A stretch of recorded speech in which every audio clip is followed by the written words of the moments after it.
Cascade Hoops Talk, Billy D, Chris Briggs, head coach, Georgetown Tigers.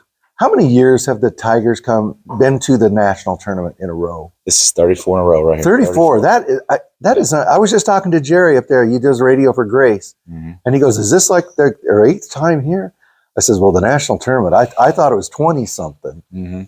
It's incredible, isn't it? We put it on our practice jersey every year. So yeah, we're that's right. Year 34 right here. We tell them beginning of the year that's what you're working for, and so everybody, people come to our preseason scrimmages and 34 looks pretty good. 34 looks pretty good. Hold on, they're all 34. Yeah, so, exactly. Yeah. Well, 34 is pretty good. I've seen your dudes. We're going to talk about them. Yeah. So the Mid-South this year was pretty strong. I was saying the same thing to Matt Daniel. You know, the Mid-South takes a few pokes here and there. It's small, right? But all three of you guys are here for sure. Yeah. I mean, and there was. Cumberland was pretty tough. Lindsey Wilson had a good team. Just talk about the Mid-South this season. It's always been a great league. Always been one of the best leagues in NAI. For years. Yeah. Most of the times when we've been in the Final Four, there's been another Mid-South team in the Final Four. Until they combined with NAI D1 and D2. So, great league. It's dwindled some here lately. We lost 5 teams a couple years ago, so we went from having 22 conference games to 12. So that kind of changed the dynamic of the league a little bit. But even those teams, that come in, 3rd, 4th, 5th, 6th, 7th, down there at the bottom. Bottom league used to be 7, 8, 9, 10, 11. Now it's, with only 6, 7, 8 teams right there. They're dangerous. Campbellsville was dangerous. Lindsey Wilson was a dangerers team, but obviously they were all dangerous. When you're beating up on each other, the records, conference record obviously doesn't reflect that, but they have the talent to win. So just. Anytime, we always tell our guys, anytime in league play, if you don't bring it, you can get beat, whether you're home or away, or whether you're playing the first place team or the last place team. So you only get 14, right? 14 league games? 12. You only get 12 league games. Right. First off, 2 questions. How in the world do you schedule?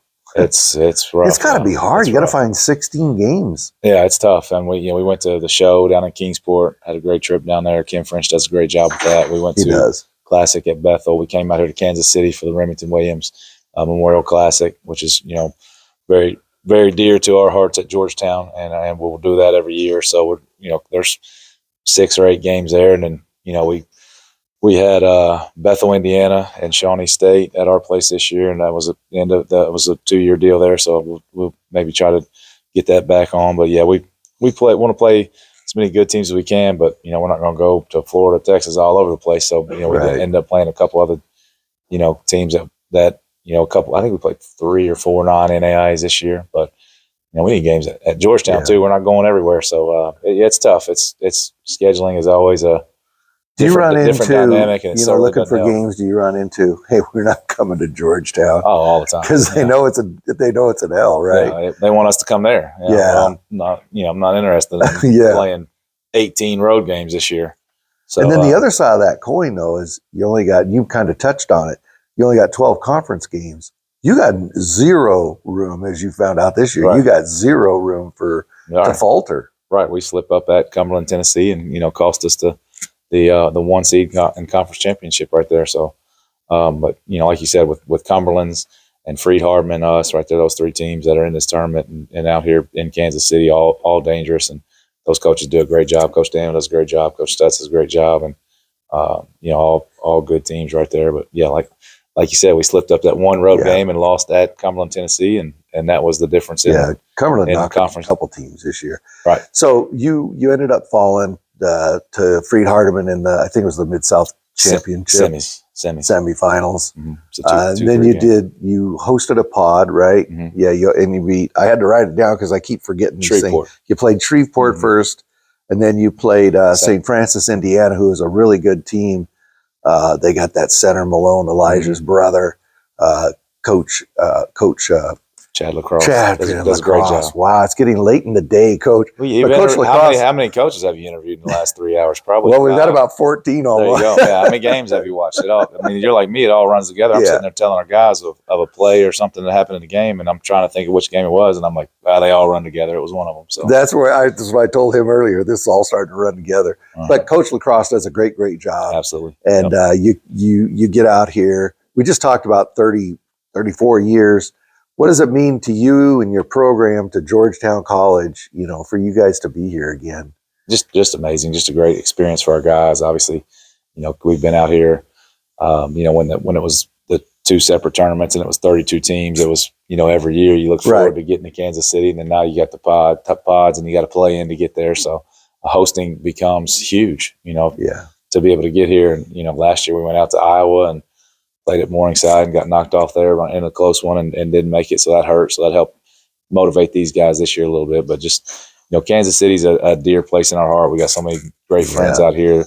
Jim Kissick and David Kissick, Lloyd Kissick, his family, his boys that are running his business now since he unfortunately passed a few years ago, was a dear friend of ours. And I'm sorry if I'll get emotional talking about him here, but just it was so good to us over the years. And they were your sponsor out here? Ours, for years. So awesome. Even going back to the Happy Osborne days, Happy and Jim were real close. And so we definitely miss him. And then David and his family, they're traveling right now, but they're going to be back tomorrow, make it back tomorrow. So that'd be great to see them. And he's got five little ones, and my little ones run around. They'll be playing together. And then, Rick Austin out here was Jim Kissick's great friend that we've become very close to and have been with him since we got out here. And then, of course, we talked about the Remington Williams Classic and what Remy and his family means to us at Georgetown from losing him a few years ago. So it's a happy time, but it's also kind of, you miss some of the people that aren't here that have been here. So, but it's great to be here. Our guys are thrilled about it. They're having fun. We've been practicing, working hard, and getting ready to play a very good Northwestern Iowa team here soon, and just excited to be here. And always, anytime you're in Kansas City, it's a good year. Now you just got to go out there and play and see what happens. Coach, when you say it's very near and dear to you, boy, you went through that whole list of people. It is, and I can see you were emotional about it. Probably missed a couple people too. Yeah, so, that's pretty cool though. It's got to feel special to be part of that. Absolutely. So just so many people out here have been so good to us. So we're very fortunate. Let's talk about your team a little bit. A couple of seniors I had again late in the day. I'm writing stuff down. Jaquez Franklin, senior, 15-3 all year, and then Andres Burney. He's really come on, especially. I've noticed in the last few games, he's really starting to perform. We've needed him. You have a couple other guys I want to talk about, but talk about those seniors. Yeah, just 2 seniors for us. First year guys. We recruited Jaquez out of high school and went to SWIC, played for Coach Jay Harrington, Hall of Fame junior college coach, and then we tried to get him out of SWIC, and he went to Lenoir Ryan to play for Everett Sullivan, who coached used to play at Louisville, and when we finally got him here for his senior year, and just a talented guard, can score it, can handle it, smart, crafty, really good passer, good shooter, does a lot of things. Just you recruited him 3 times, didn't you? Oh yeah. I remember that story. Yeah, we tried to get him out of high school and then junior college too, and then finally have him here now. So it'd be nice if NAIA passes that 5-year rule and maybe he'll get another year. Yeah, have another year in a Tiger uniform. But who knows if that's going to happen? How those transfer rules are changing every day. I can't keep up. I don't even try. So, I don't even try to keep up with that stuff. But just very, very talented guard. And Andres Barney, we call him Lank.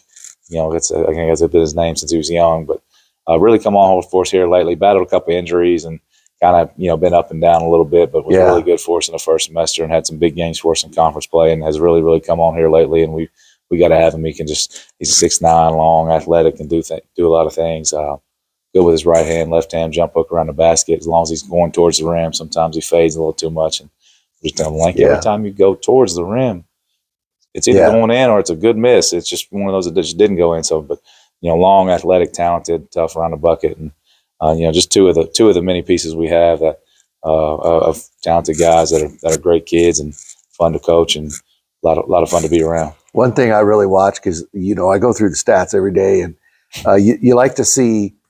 I look for, as a fan, I look for who are the guys that are really stepping up. That last 10, 12 games, and Bernie is really, really one of those guys. For sure. You got a guy. I think he's in his 9th year, and he's a junior. Tay Dozier. He's been there forever. It seems. He's really what a career he's had.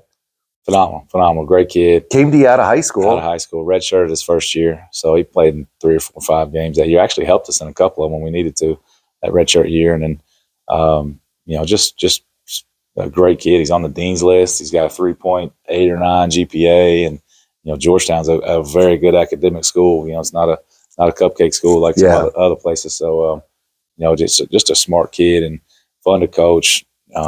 well mannered. I mean, great with kids, great with people. Long, athletic. Yeah, he's very versatile, isn't he? Jump out the gym. Capable shooter.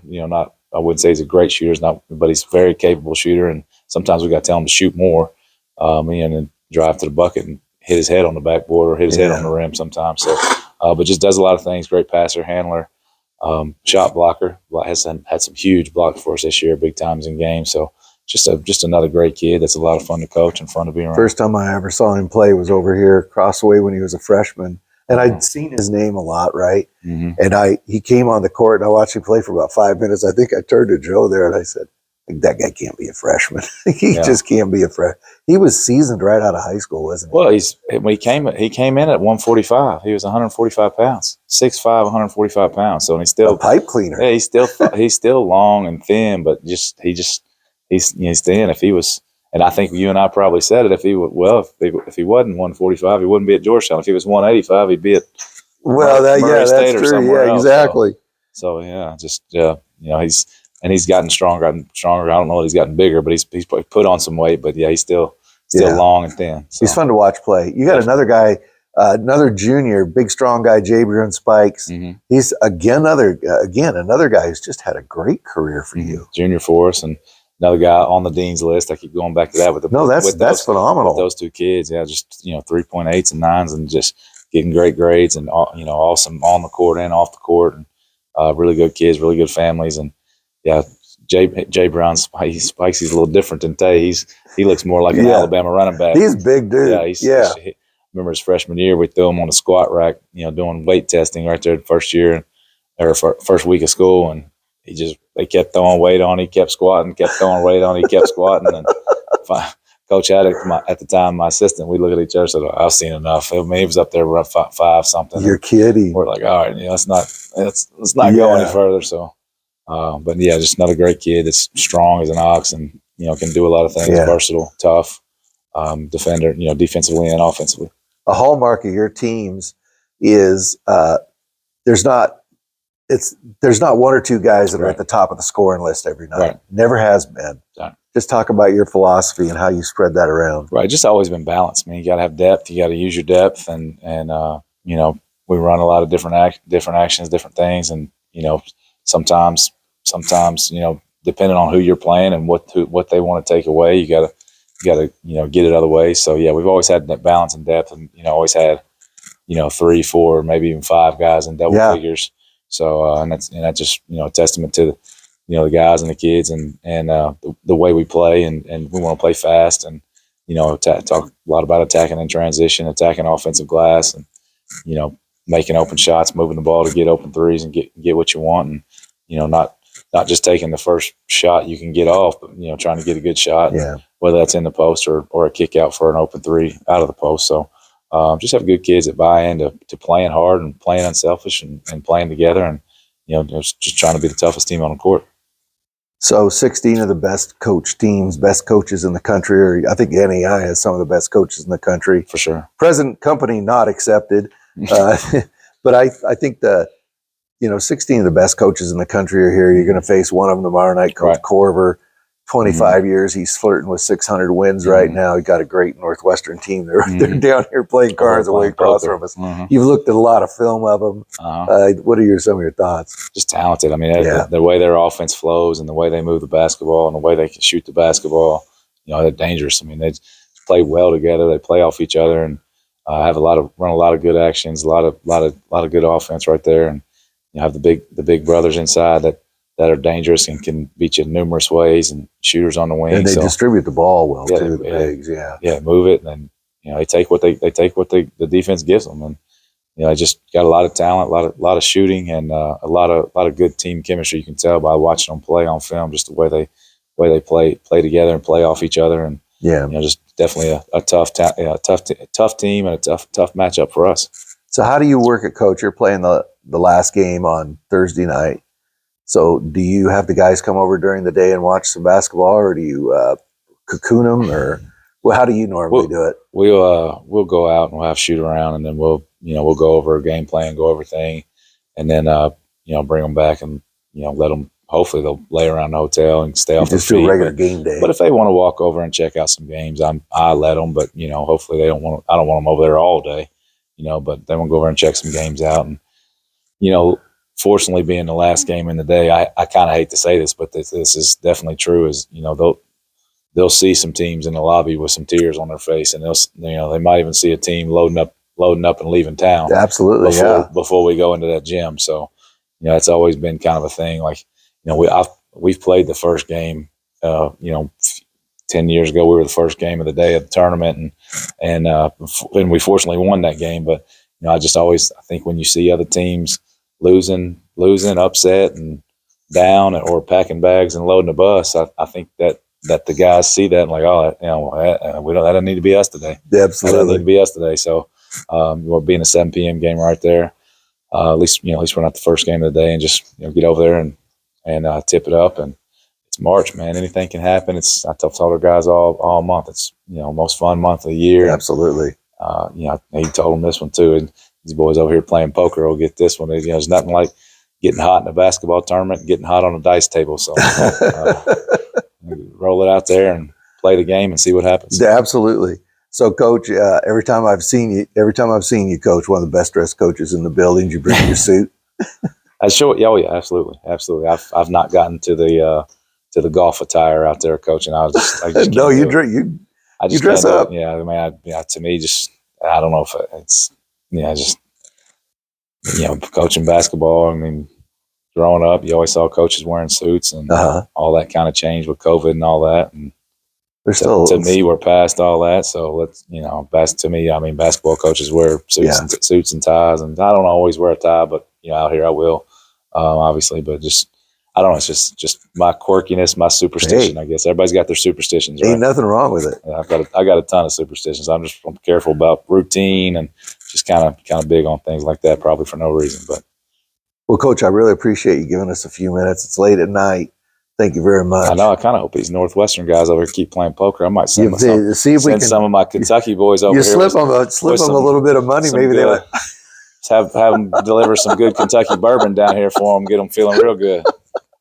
So, but yeah, no, definitely excited about Kansas City tournament. Glad to be here. Always appreciate catching up with you, my friend. Yeah, thank you very much. Yes, sir. Yes, sir. Well, as a fan, I can't wait till tomorrow. I mean, this is what it's all awesome. about. It's awesome. I did the show the other night when the pods wrapped up. Mm-hmm. It was only like 10-minute show, and my buddy called me the next morning. He goes, "Wow, you were a little wound up." I said, "Yeah, everybody's picked. We're going to Kansas City. Basketball fans, Christmas, right? Yeah, it's over. We're next stop an airplane." Oh yeah. Yeah. Well, Chris, thank you very much. Yes, That's sir. Chris Briggs. Really He's head men's basketball coach, Georgetown Tigers. Thank you, Coach. Thank you.